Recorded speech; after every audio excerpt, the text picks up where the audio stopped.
श्रीमद्भागवत महात्म्य पांचवा अध्याय धुंधुकारी की अधोगति एवं गोकर्ण द्वारा सप्ताह सुनाने से मोक्ष प्राप्ति। सूत जी बोले, हे शौनकादिक ऋषियों, आत्मदेव के वन में चले जाने के बाद धुंधुकारी ने अपनी माता को मार पीट कर कहा कि तू मुझे गड़ा हुआ द्रव बता दे, नहीं तो मैं तेरे प्राण ले लूँगा। जे सुनकर धुंधुली ने उस दिन ये कहकर अपने प्राण बचाए कि मैं कल बतला दूंगी। इस प्रकार धुंधली ने उस समय तो अपनी जान बचा ली, परंतु दूसरे दिन ये सोचकर कि घर में द्रव तो कहीं गड़ा नहीं है, मैं बेटे को कहाँ से धन बतलाऊंगी, वह एक कुएं में गिर कर मर गई। तब गोकर्ण ने भी वहाँ रहना अच्छा ना समझकर तीर्थ यात्रा करने को चल दिया। उधर गोकर्ण के चले जाने पर धुंधुकारी अकेले घर में रहकर चोरी और ठगी करके वेश्या को द्रव लाकर देता रहता। एक दिन वह कहीं से द्रव चुरा लाया और उसे वेश्या को देकर वह उसके साथ ही सो गया। तब वेश्या के घर वालों ने मन में सोचा कि ये दूसरों का धन चुराकर हमको देता है, यदि ये कभी पकड़ा गया तो इसके साथ हमें भी दंड भोगना पड़ेगा। ऐसा सोचकर उन्होंने उसके गले में फांसी लगा दी। इससे भी वह ना मरा तो उन्होंने जलती हुई लकड़ियों से मार मार कर उसकी जान ले ली और उसे उसी स्थान पर एक गड्ढा खोदकर गाड़ दिया। कुछ समय बाद वेश्या के पड़ोसियों ने पूछा कि तुम्हारे घर पर धुंधुकारी दिखाई क्यों नहीं देता। तब उसने कह दिया कि वह व्यापार करने के लिए कहीं प्रदेश को गया है। हे ऋषियों, इसे सत्य मानना कि वेश्या कभी किसी की हतेशी नहीं होती। वह पहले तो उसका धन हरण करती है और फिर उसके प्राणों को भी ले लेती है। उसकी जीवा पर तो अमृत और उदर में हलाहल विष भरा होता है। इस प्रकार धुंधुकारी मरने के पश्चात एक प्रेत बन गया। तब उसे सर्दी, गर्मी, वर्षा तथा भूख प्यास सताने लगी। इसके पश्चात जब गोकर्ण को ये समाचार ज्ञात हुआ कि उसका भाई धुंधुकारी मर गया है और उसका क्रियाक्रम नहीं हुआ है, तब उसने गया जी जाकर धुंधुकारी का श्राद्ध किया और वह जिस स्थान में जाता वही उसका श्राद्ध कर देता था।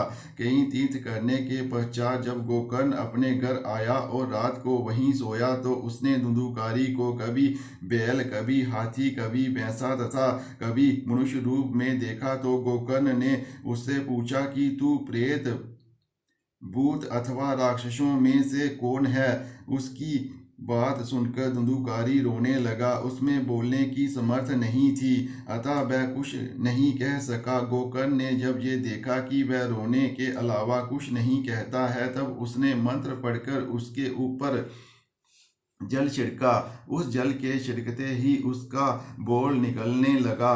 तब उसने कहा, हे गोकर्ण, मैं तुम्हारा भाई धुंधुकारी हूँ। मुझे वेश्या ने फांसी लगाकर मार डाला था। इससे मुझे खाने पीने को कुछ नहीं मिलता है। मैं केवल वायु ग्रहण करके ही जीवित रहता हूँ। अतः अब तुम आ गए हो तो मेरे इस प्रेत योनि से किसी प्रकार उद्धार करो। धुंधुकारी की बात सुनकर गोकर्ण ने कहा, मैंने तो तेरे उद्धार के लिए गया आदि सभी तीर्थों में श्राद्ध किया था, फिर तू इस प्रेत योनि से क्यों नहीं छूटा।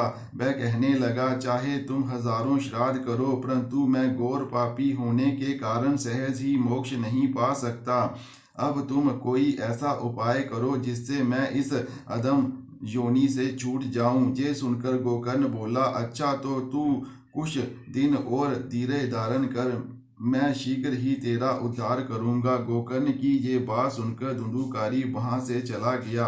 जब नगर के लोग गोकर्ण से भेंट करने के लिए आए तो उसने सबका यथा योग्य सम्मान किया। इसके उपरांत कुछ दिन बाद उसने विद्वान पंडितों एवं महापुरुषों से अपने भाई धुंधुकारी के उद्धार के लिए उपाय पूछा। पंडितों ने बतलाया कि इसके उद्धार का उपाय सूर्य भगवान ही बतला सकते हैं, इसलिए तुम सूर्य देव की आराधना करो। ये कह पंडित चले गए। तब गोकर्ण ने सूर्यदेव का पूजन तथा चिंतन करना शुरू किया।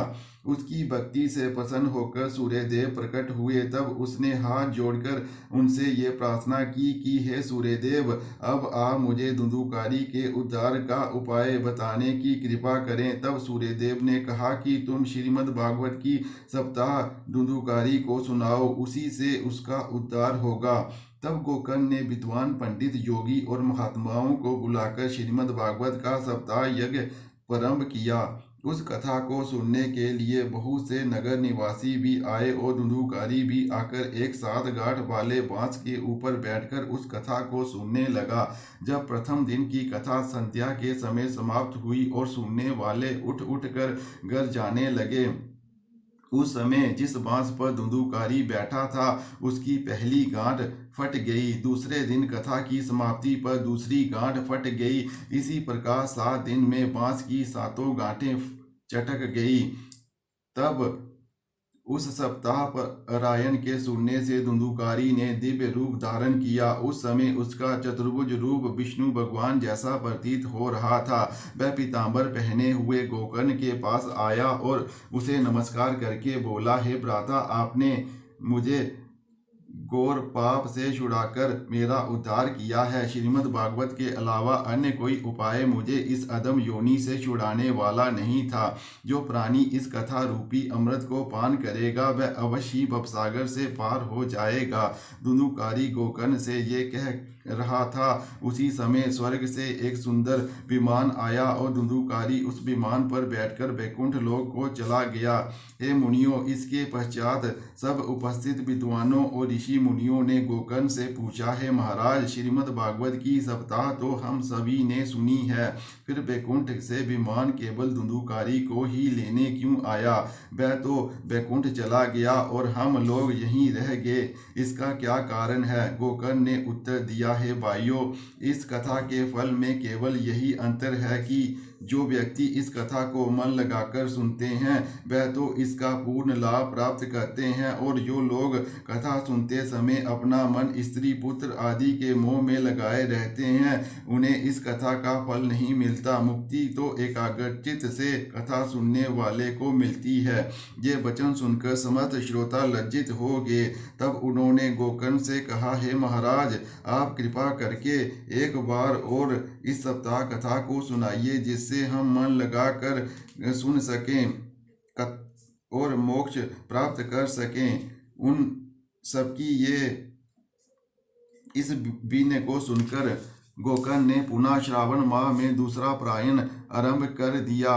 उस सप्ताह कथा को अनेकों लोगों ने एकाग्रचित होकर सुना, जिसके फलस्वरूप कथा समाप्ति के दिन वहां अनेकों विमान आए। ये दृश्य देखकर श्रोताओं ने गोकर्ण से कहा, हे महाराज, आपकी कृपा से हम लोगों का उद्धार हुआ है। कथा समाप्त होने पर भगवान ने वहां आकर साक्षात दर्शन दिए और वे गोकर्ण को अपने साथ विमान पर बैठाकर गोलोक धाम को ले गए।